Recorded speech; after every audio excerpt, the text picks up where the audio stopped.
Well, hello again.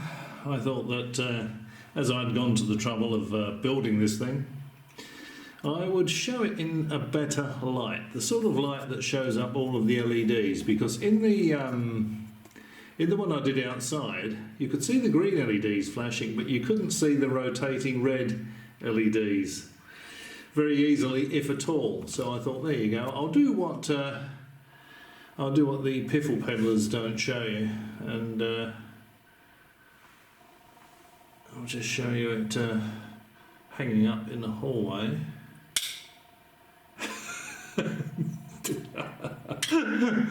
Okay, well there we can't see it at all with the lights off. But yeah, there we go. So I'll show you the inside of it as well. I'll show you the gravitic drive system that's keeping it hovering here.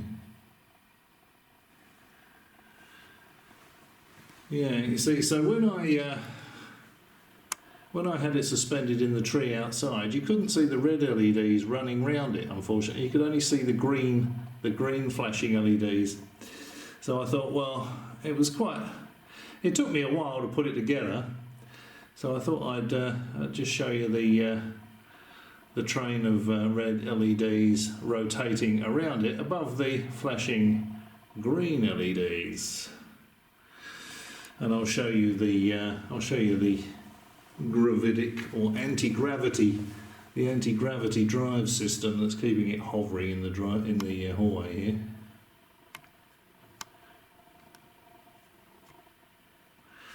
I'm just going to try to turn the light off again. Secrets of ET visitation revealed.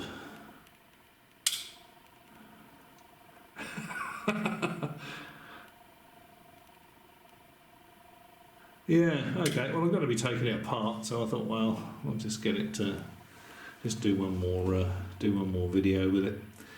And okay, well I'll open it up and I'll show you the anti-gravity drive system.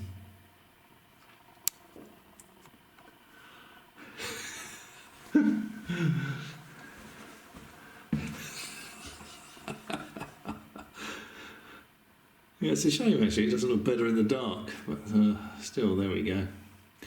I thought I might pop outside in a minute and look to the west. Apparently, maybe to the horizon I'll be able to see a comet that comes around every 160,000 years, I think it is, something like that. Well, shall I bother, or shall I catch it next time, maybe? Alrighty, let's open it up and I'll show you the anti-gravity drive system. Okay, well there it is, now sitting on the floor.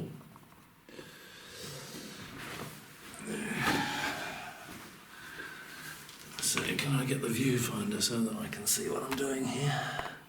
Well, of course it's upside down, but that doesn't really matter, I don't think. Okay, so as you can see, I don't know if you can make that out on the top there, can you? Willow. It crossed the galaxy all the way from the planet Willow.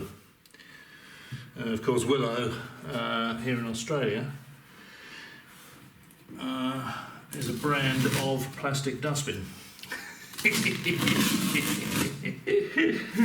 And this is 2 Willow dustbin lids taped back to back. I'm sure that fooled everybody. I know it would have fooled me. It certainly would have fooled Lou Elizondo, wouldn't it? looking at Louis Boy's track record. Okay, so that's 2 dustbin lids basically, 2 plastic dustbin lids back to back to give it the impression of a sort of saucer shape. And that's what's inside it. That's what's inside it. So basically, it's just there's the anti-gravitic propulsion system, the energy source for it, and then we have an LED chaser kit, one of these little novelty things from a local electronic shop that makes the red LEDs flash in sequence all the way around to give the impression it's rotating. The green LEDs are just flashing LEDs. They flash completely at random and they're powered from 5 volts. There's a little 5-volt regulator, there. A couple of battery packs there with AA cells provide 12 volts to power the little board, the flasher board, which has got a little 555 clock chip on it. You can probably see there, there's another chip. There's another chip down there that does the sequencing. It's very difficult to do this with one hand. There we go. So there's a chip there that does the sequencing, and there's a load of transistors here, along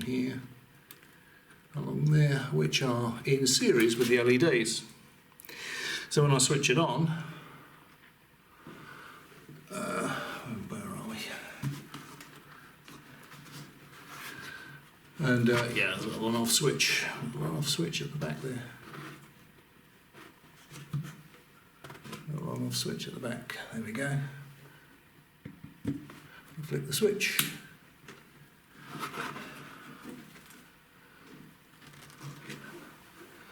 And the 3 green LEDs flash randomly, and then we've got the red LEDs chasing around the rim. That's the ones, these red LEDs here. These red LEDs here.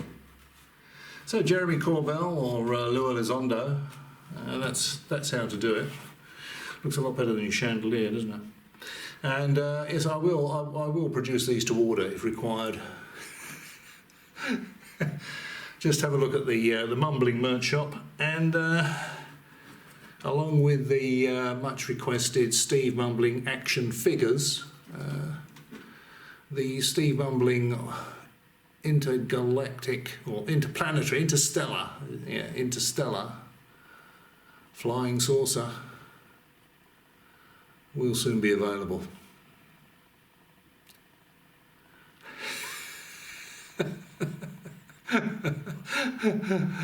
And inquiries are always welcome from people like Ridley Scott and Steven Spielberg, of course. You know, if you need any props for your next movies. It actually looks quite good on the video, that, doesn't it? I threw this thing together pretty quickly, just for just to make the video for a bit of a laugh, a bit of an effect. So the soldering is not terribly good, but you get the gist of what's in there. Get the gist of what's in there and how to do it. So there you go. There's your intergalactic alien spacecraft.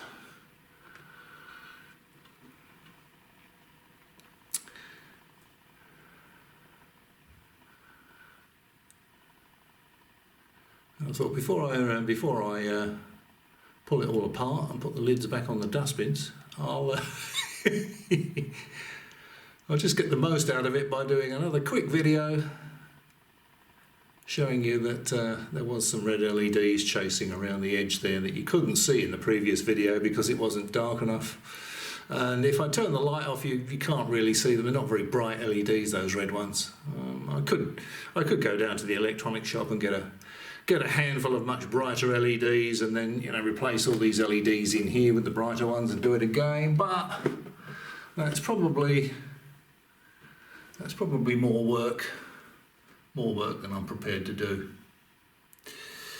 for a gag. Alrighty, so I'll turn off my intergalactic spacecraft. There we go. That's all dead.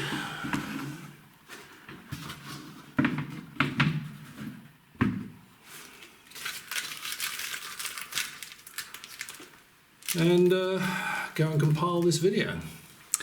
If you struggle through the video all the way to this point, hang on, let's just there